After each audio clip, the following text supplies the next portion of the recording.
해주실 말씀 교독하도록 하겠습니다. 자리에 일어나셔서 요한복음 1장 9절에서 13절 말씀까지 우리 한 절 한 절 교독하도록 하겠습니다. 제가 가지고 있는 성경 신약 142면에 있습니다. 요한복음 1장 9절에서 13절 말씀까지 찾으셨으면 제가 9절 말씀 읽고 번갈아가며 교독하려 합니다. 9절 말씀. 참빛 곧 세상에 와서 각 사람에게 비추는 빛이 있었나니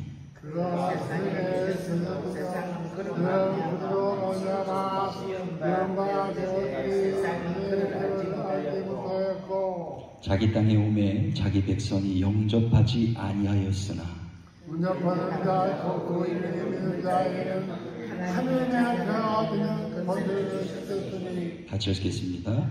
이는 혈통으로나 육정으로나 사람의 뜻으로 나지 아니하고 오직 하나님께로부터 난 자들이니라. 아멘. 이 시간 자리에 앉으시고 우리 하나님 자녀로 사는 삶이라는 제목으로 윤대현 목사님 말씀 전할 때 큰 은혜의 시간 되시기 바랍니다.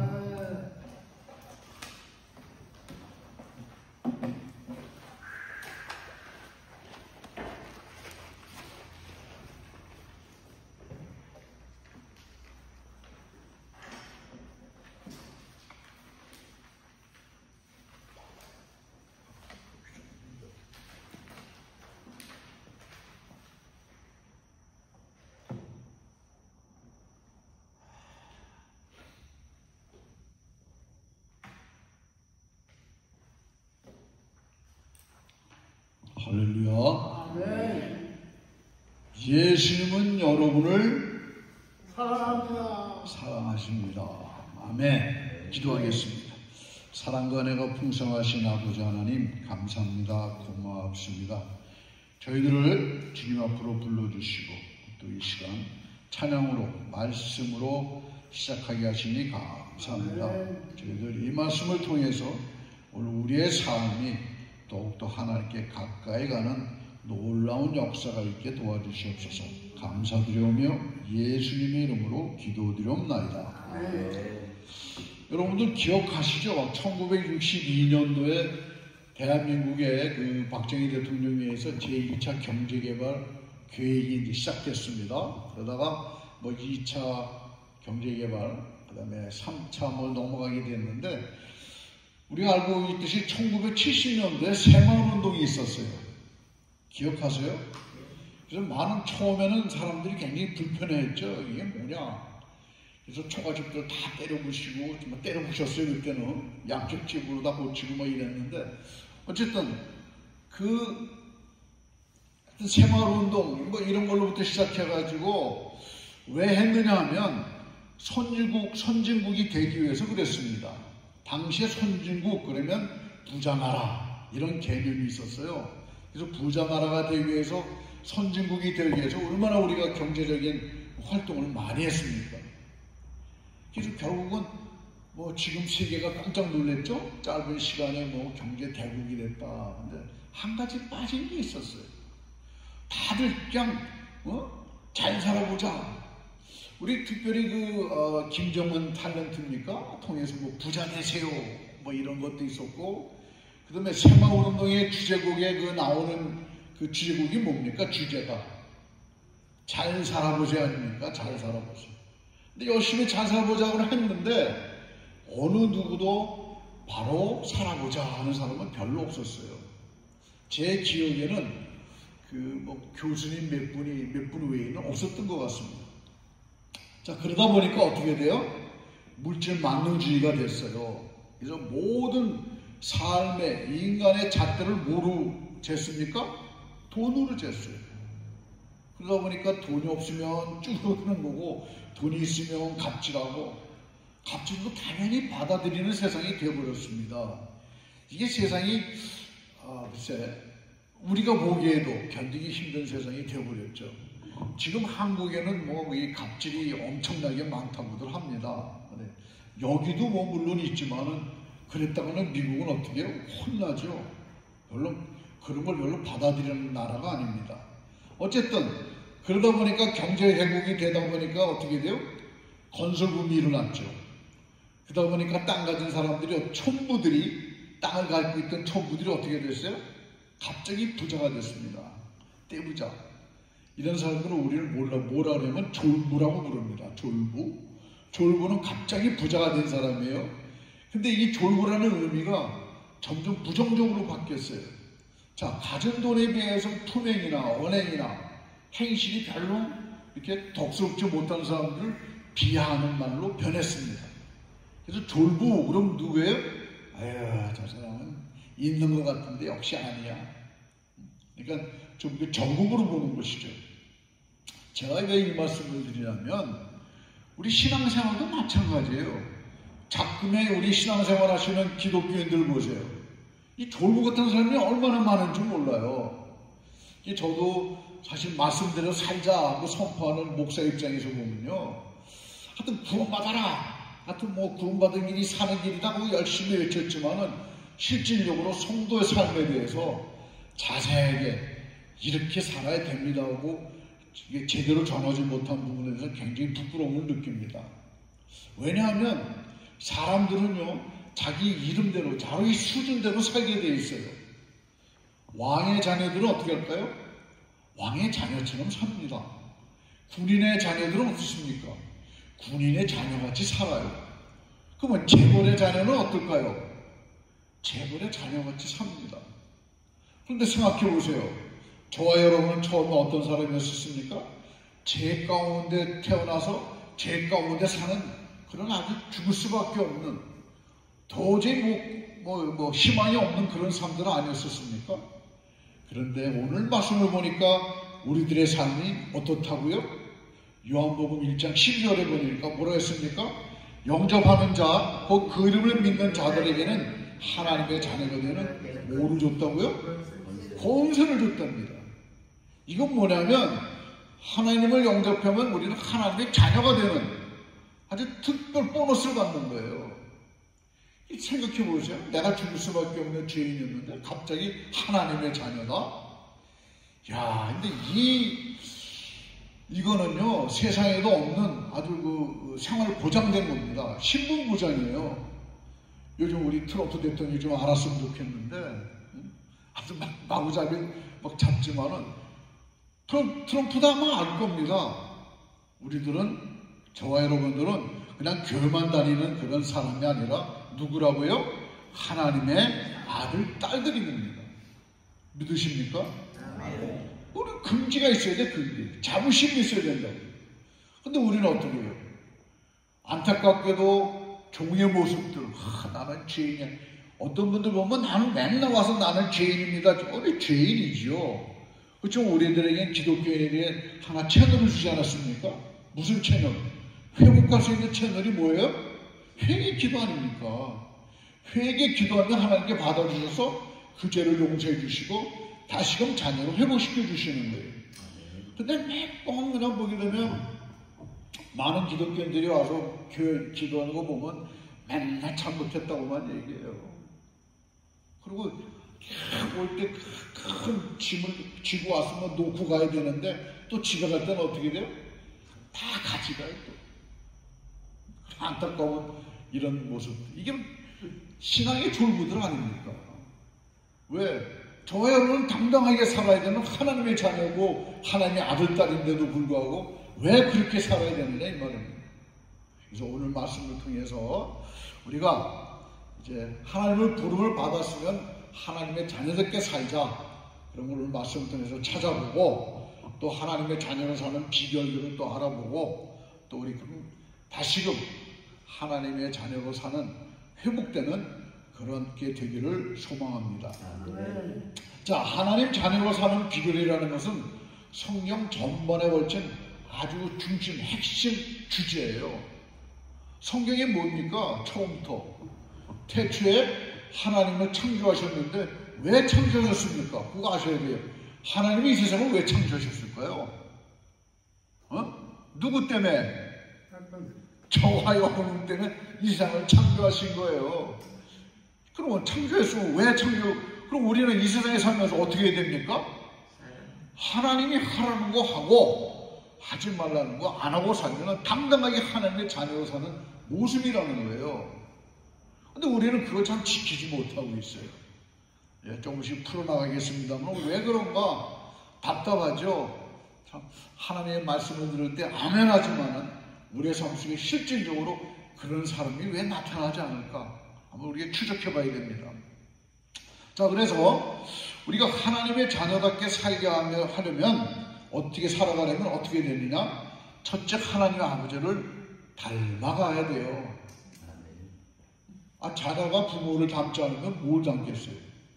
근데 이상한 게 부전자질이라는 말이 우리 저 속담에 있죠? 속담이 아니라 말씀이 있는데 부전자질이 뭡니까? 아버지가 너무 이상하게 따라하더라고요. 저도 가끔 우리 집사람이 그래요. 우리 저 아버지 그런 모습이 나타난다고 그러는데 저는 모르겠어요. 근데 그런 게 이게 은연중에 나타나나 봐요. 여러분 삶도 그래야 돼요. 하나님의 자녀라면 하나님의 모습이 여러분들 삶 속에 드러나야 되는 거예요. 그런데 그냥 저 사람은 예수 믿는다는데 왜 저래? 이런 소리 들으면 되겠습니까? 부끄러운 일이죠. 그래서 마태복음 5장 48절에 보니까 이런 말씀이 있습니다. 하늘에 계신 너희 아버지의 온전하신 것 같이 너희도 온전하라. 이건 뭐예요? 하나님을 닮으라는 얘기 아닙니까? 우리가 하나님의 성품을 닮아가면 갈수록 세상 사람들은요, 우리를 보고 누굴 찾아요? 하나님의 모습을 찾게 되고 하나님을 알게 되고 그러면 하나님을 찾아오게 되는 거예요. 이것이 하나님의 자녀의 삶의 여정입니다. 근데 우리는 이걸 참 못하는 부분들이 많이 있었죠. 그래서 하나님 아버지를 닮아가려면 어떻게 됩니까? 첫째, 하나님의 말씀대로 살아야 되죠. 하나님 말씀대로 아버지 말씀대로 살지 않으면서 어떻게 우리 집 자녀라고 얘기하겠어요? 내 자녀가 우리 아들, 저는 뭐 아들밖에 없습니다. 아들들밖에 없습니다만 이 녀석들이 내 말을 안 들으면 이건 너 내 아들이냐? 그런 말 안 나오겠습니까? 그럼 입장을 바꿔놓고 하나님께서 보실 때 너 내가 이렇게 살라고 이렇게 말까지 성경 올 때도 수없이 많은 말을 줬는데 안 살아? 그럼 너 나하고 상관없잖아. 이런 말씀하지 않으시겠어요? 우리가 심각하게 생각해 봐야 됩니다. 그래서 시편 119편 105절에 보니까 주의 말씀은 내 발의 등이요 내 길의 빛입니다. 이런 말씀이 있어요. 이건 뭡니까? 하나님의 말씀대로 따라가면서 살아야 된다는 걸 의미하는 것이죠. 그래서 하나님의 자녀는 아버지 하나님의 말씀을 따라 살아가는 사람들이 하나님의 자녀라는 것이에요. 그래서 아버지의 말씀을 무시한다면 과연 그가 하나님의 자녀일까요? 이거를 나에 놓고 비교해 보시겠습니다.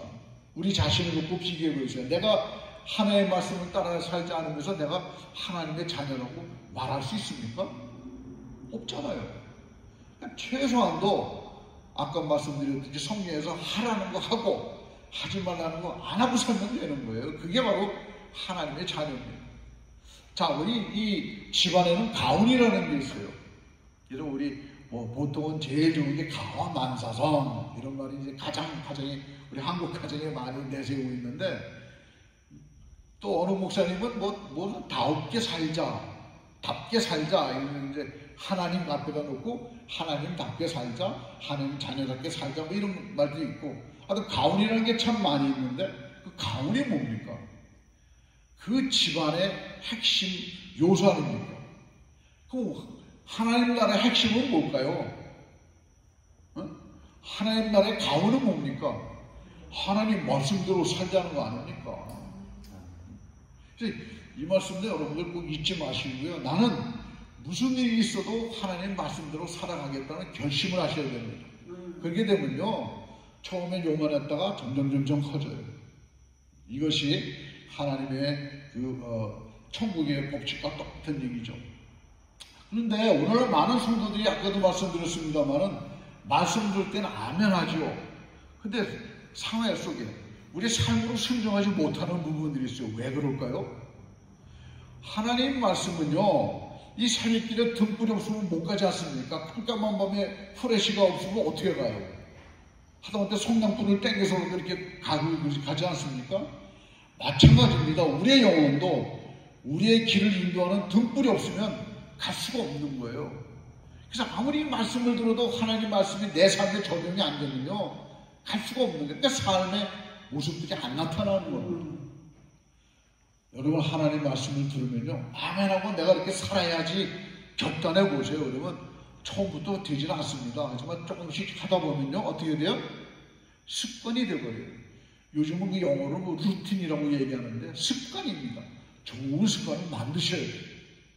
그래서 하루아침에 되는지 안 되지만은 그래도 열심히 하다 보면 따라가게 되어 있어요. 이게 과학적 근거에 의하면 20하루, 3주를 똑같은 일을 하면 그게 습관이 된답니다. 한번 해보세요. 3주. 참 가기 힘들지만 해보시면은 이 말씀이 우리의 삶에 적용돼서 우리의 삶에도 그런 것이 순종의 모습이 나온다는 것이죠. 자, 세상은 끊임없이 변하고 문화와 가치관도 계속 바뀝니다. 그렇지만 하나님 말씀은 어떻게 해요?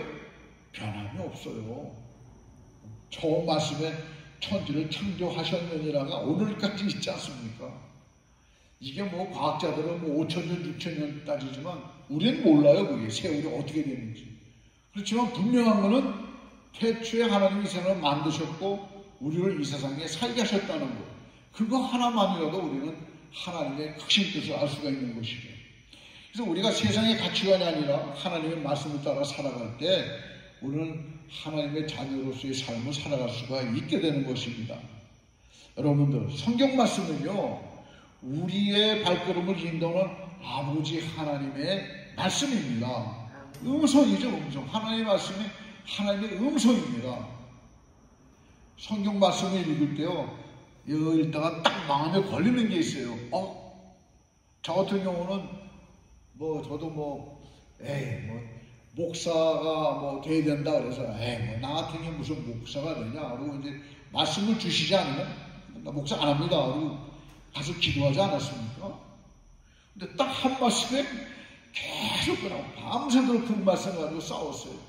넘어가질 않아요. 더 이상 이게 뭡니까? 왜 이런 말로 마음에 감동을 주십니까? 시작해가지고 그러다가 두 손 들고 가지 않았습니까? 여러분, 말씀 읽다가 말씀이 여러분 가슴에 딱 와서 박히면요, 붙들고 기도하세요. 그게 하나님의 바로 말씀이, 음성이 여러분 심령에 이렇게 하라고 말씀하시는 거예요. 그게 바로 순종의 삶인 것이죠. 그래서 기초가 연약한 건물은 어떻습니까? 무너지죠. 그래서 말씀의 기초, 그래서 이 말씀이 기초가 없으면 우리는 조그만 살살 오는 시험이 오더라도 우리는 무너지게 돼 있어요. 그래서 말씀을 계속 보라는 거예요. 그래서 우리가 지금 하나의 기획이겠습니다만은 하여튼 연말까지 성경 말씀을 한 번 더 읽자. 읽다 보면요, 말씀이 분명히 여러분의 삶을 변화시킵니다. 자, 그러므로 우리가 시편 119편 11절에 보니까 내가 주께 범죄하지 아니하리하여 주의 말씀을 내 마음에 두었나이다 이런 말씀을 마음에 새기셔야 됩니다. 그래서 말씀을 읽고 묵상하고 순종하고 또 삶에 적용함으로 인해서 하나님의 자녀로서 하나님의 자녀답게 살아가시기를 예수님의 이름으로 축원합니다. 자, 그런데 그 말씀을 따라가려면 뭐가 있어야 돼요? 내 스스로 할 수가 없어요. 성령님의 인도하심이 따라야 되는 거예요. 자, 성령님의 인도하심을 받으려면 어떻게 됩니까? 나를 버려야죠. 우리 그 심성은요, 하여튼 내 같은 우리가 그 성경 말씀 보면 염소 같아요. 내가 들이받으려고 그러고요, 자꾸 당기려고 하는 마음이 항상 옵니다. 삐딱선을 탄다고 그러죠. 그래서 우리 아이들이 자랄 때 처음 말하기 시작하면서 하는 말이 뭔지 아세요? 미국 애들? 노입니다. 노. 예스 할 줄 아세요? 처음 말에 노예요. 노. 우리 아들도 맨날 뭐가 맨날 노냐? 자기가 이딸이야. 중심이 있으니까 엄마 아빠 내가 하는 건 놔두죠. 하면 어떻게 해요? 다치잖아요. 위험하잖아요. 근데 이상하게 아이들이 자라면서 하는 말이 아니야, 노 이거부터 하더라고요. 그래서 제가 그거 보면서 야, 하나님 말씀이 맞다. 우리는 참 죄인이구나. 이런 걸 깨달았습니다만은 자, 이 노하면서 자라면서 점점 거슬려지고 불편해지니까 어떻게 돼요? 예스로 돌아오죠. 아, 맞아. 그래서 나이가 먹고 신앙의 여유가 깊어지면 어떻게 돼요? 하나님 말씀은 진리야, 딴 일이 없어. 이렇게 우리가 고백하게 되는 거예요. 이런 말씀을 살아야 된다는 것이죠. 이제 성령님은 우리를 인도해 주시는데, 특별히 이 성령님이 우리 안에서, 말씀 안에서 우리를 계속 인도해 주시고 있죠. 그래서 하나님의 자녀는 그 음성을 따라 살아야죠. 그 성경에 보니까 사도행전 8장 26절로 39절에 보니까 빌립 집사 이야기가 나오죠. 갑자기 성령님이 광야로 이끌었다고 그랬어요. 그래서 에티오피아 내시를 만나게 했죠. 그래서 이사야서를 풀어줬어요. 복음을 전했습니다. 그래가지고 오늘날 어떻게 했어요? 이 아프리카, 에티오피아가 복음이 들어가게 된 것이죠. 뭐 지금은 뭐 공산국가가 됐다는 얘기도 있습니다만은 믿음을 못 지킨 거예요. 왜? 아까도 말씀드렸지만 말씀으로 아멘은 하지만 삶 속에 증거가 안 나타나는 거예요. 왜 그렇습니까? 말씀은 이게 하나님 말씀이야, 나하고는 상관없어, 이렇게 되다 보니까 공중에 떠는 말씀이 돼버리고 결국은 그 큰 나라가, 최초의 아프리카에 복음이 들어간 에티오피아라는 나라가 공산화되지 않았습니까? 우리나라도 지금 굉장히 어렵습니다. 지금 이 무식갱이라는 친구가 자꾸 그냥 교회를 탄압하죠. 그리고 목사들, 큰 목사라는 사람들이 자꾸 그쪽에 붙어가지고 손 비비고 있죠. 파리과입니다, 파리과. 파리가 어떻게 해요? 앉으면 비비지 않습니까? 다 이상하게 돌아가고 있어요, 세상에. 그렇지만 우리는 정신 차리고 그러면 안 된다는 것이죠. 자, 우리가 하여튼 이 빌립 집사는 성령님의 그 인도하심을 따라서 바로 순종하니까 어떻게 했어요? 복음을 증거하는 복음의 전령자가 됐죠. 이렇게 역사는 바로 일어나게 된다는 거예요. 그래서 우리가 양이 목자의 음성을 아는 것처럼 우리는 성령님의 음성을 듣고 따라가야 됩니다. 내가 불편해도 따라가시면 돼요. 그러면 분명히 길이 열려요. 저한테도 최근에 굉장히 어려운 일이 있었습니다.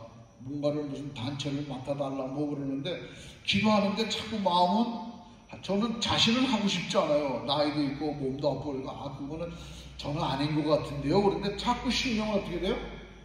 그쪽에 자꾸 신경이 있어요. 이제 그거 놓고 하여튼 뭐 기도하고 있습니다만은 그게 지금 뭐 좋은 일이니까 뭐 좋지 않느냐 그렇지만 그게 하나님의 일이 연관이 안 되면 안 하려고 그럽니다.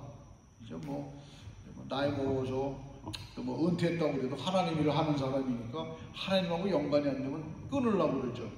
근데 세상 일은 그렇지가 또 않더라고요. 그래서 하여튼 기도 제목들이 있습니다만 어쨌든 우리는 성령님께서 이끄시는 대로 가야 하나님의 자녀로서의 삶을 이끌 수가 있다는 것이죠. 그런데 하나님의 자녀라면 하나님과 어떻게 대화를 나누시겠어요? 뭘로? 기도로.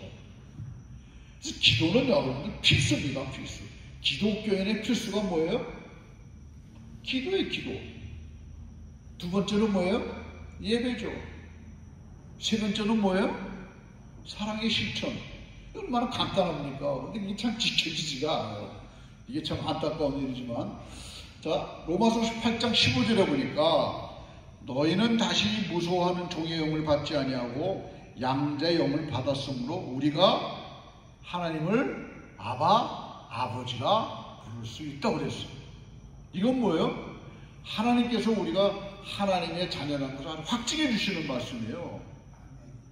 그럼 뭐 나는 하나님의 아들이야 딸이라 내가 생각하는 것이 아니라 하나님께서 너는 내 아들이야, 너는 내 딸이야, 이미 이렇게 말씀하고 계신데 우리가 뭘 두려워하겠어요? 그러면 가족이라면 부모하고 특히 아버지나 어머니하고 대화를 하겠습니까? 안 하겠습니까? 엄마 학교 다녀왔어요, 아버지 오늘 어떻게 지냈어요? 얘기 안 하겠어요? 왜? 가족이니까. 그러면 여러분이 하나님의 자녀라고 하면 하나님의 가족입니까? 아닙니까? 가족이잖아요. 그럼 하나님과 얘기를 해야 되죠. 아침에 일어나면 아버지 나 일어났어요. 오늘 좋은 일만 있게 해주세요. 잠자기 전에 아버지 오늘 이런 일이 있었는데 힘들었어요. 힘내게 해주세요. 아버지한테 말씀드리면 되잖아요. 근데 보통은 어떻게 해요? 아유 피곤해 자죠. 안타까운 일입니다. 예수 믿는 하나님의 자녀라면은 아침 저녁으로 또는 식사할 때나 뭐를 할 때나 무슨 일을 시작할 때마다 하나님께 기도하세요. 하나님과 대화하는 거예요. 교제하는 거예요. 이게 친밀한 교제입니다. 그래서 이 기도는요, 하나님을 아버지라 부를 수 있는 것은 자녀들인데 영광이죠. 그리고 자녀가 하나님께 나가는 특권이에요, 특권.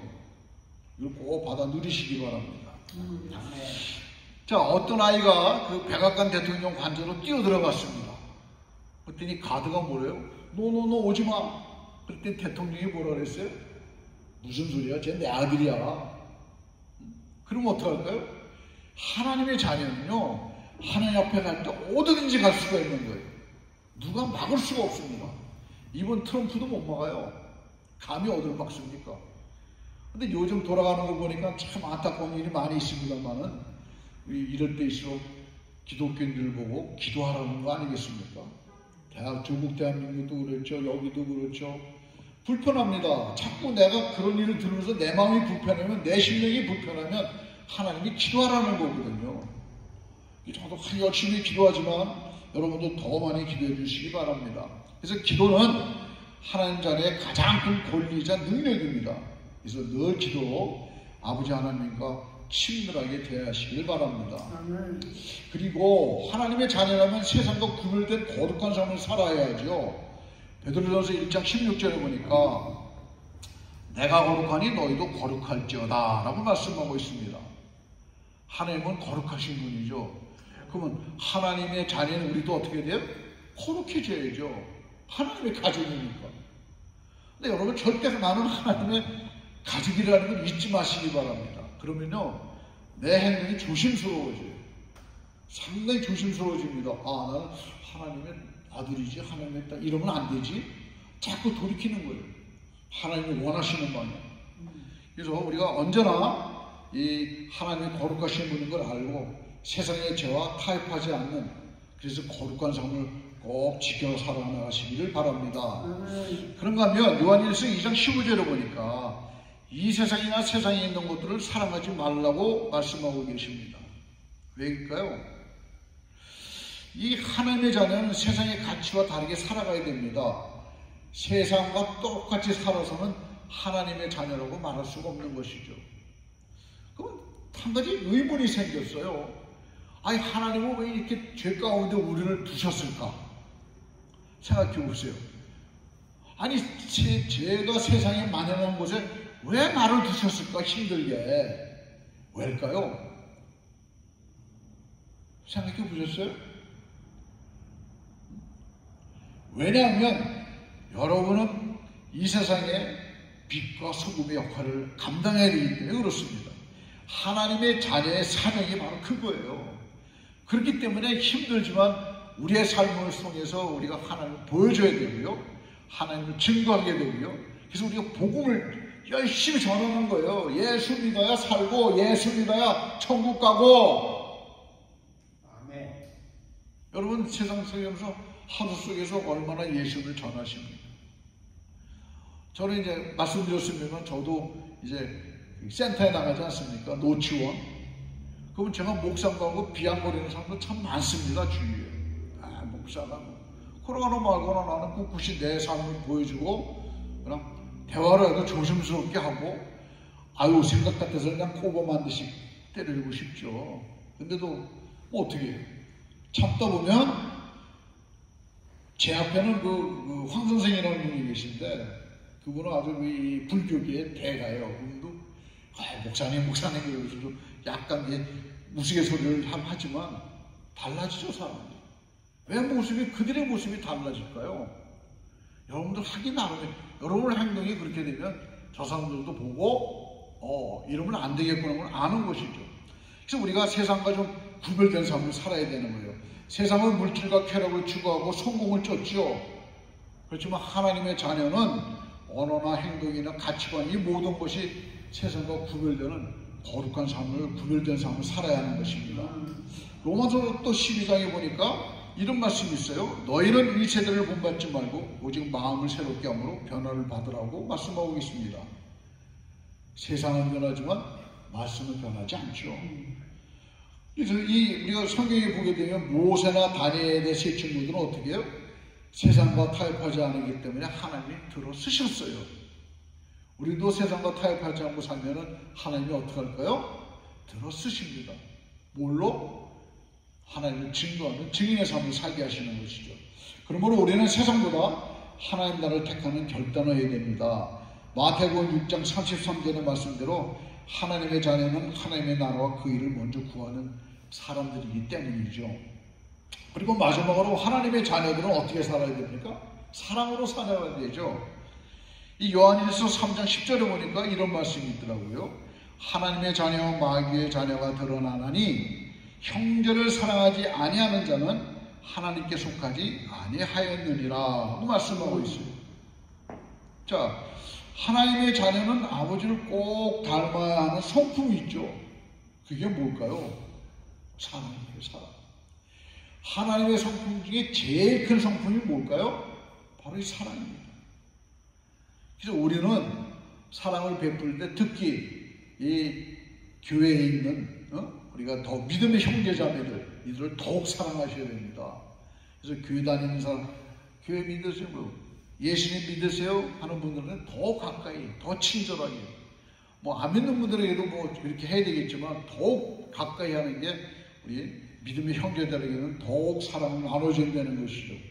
우리 초대교회 성도들 보세요. 어려웠습니다, 생활이. 먹을 게 없어가지고 교회 오지 않으면 굶는 사람들이 대다수였었어요. 근데 그들은 어땠습니까? 있는 사람이 음식을 갖고 와서 나눠 먹고 사랑을 나눴죠. 교제를 했죠. 이 성도의 올바른 교제입니다. 이것이 바로 사랑을 나누는 형제 사랑, 자녀 사랑을 나누는 모습들이죠. 그래서 하나님 자녀의 특징은 뭐해야 된다고요? 사랑이에요, 사랑. 여러분의 모습을 보면 저는 사랑이 많은 사람, 사랑을 베풀 줄 아는 사람이구나 하고 알게 해주셔야 됩니다. 그래서 우리가 하나님의 자녀로 사는 비결은 별로 없습니다. 말씀대로 그거예요. 말씀에 순종하고 기도로 하나님과 교제하고 성령님의 인도를 따르고 거룩한 사랑으로 살면서 세상과 구별된 삶을 살아가면 되는 거예요. 이 별거 아닌데도 굉장히 어렵게 느껴집니다. 왜? 생활화가 안 돼서 그래요. 그래서 좋은 이런 습관들을 만들면 되죠. 더 이상 우리는 어둠의 종이 아니고 또 아주 찌질이 같이 사는 그런 아주 두려움에 매여 사는 자들이 아니죠. 우리는 분명히 하나님의 아들, 딸입니다. 그렇다면 당당하게 하나님의 아들, 딸처럼 살아야 되는 것이죠. 그럴 때 하나님께서는 우리가 하나님 자녀께 살 때 하나님은 우리의 삶을 책임지시고 인도하시고 마침내 영광스러운 나라에 이르게 하시는 것이죠. 오늘 이 시간 결단하세요. 아버지 하나님, 나는 이제 죄의 종이 아니라 당당하게 하나님의 자녀, 하나님의 아들, 딸로 살겠습니다. 그럴 때 하나님께서 성령님으로 여러분을 인도하세요. 절대로 하나님의 자녀에서 벗어나지 않도록 막아주신다는 거예요. 이게 우리의 특권 아닙니까? 우리의 기쁨입니다. 그러므로 하나님의 자녀로서 아버지의 사랑을 누리며 하나님과 친밀한 대화가 안에서 살아가시기 바랍니다. 그리고요, 장차 하나님의 나라를 기업으로 이어받을 상속자들 아닙니까? 얼마나 우리에게 뿌듯합니까? 하나님의 상속자, 예수님의 브라더가 되는, 예수님의 시스터가 되는 거예요. 이거보다 좋은 특권이 어떻습니까? 그래서 이 소망 가운데 담대하게 믿음의 길을 걸어가시기를 예수님의 이름으로 축원합니다. 기도하겠습니다. 우리를 하나님의 자녀로 부르신 아버지 하나님의 사랑에 감사드립니다. 앞으로 하나님 앞에 서는 날까지 하나님의 자녀로서 부족함이 없는 삶을 살도록 인도하여 주셔서 우리의 삶을 통해 영광 받으시옵소서. 예수님의 이름으로 기도드리옵나이다.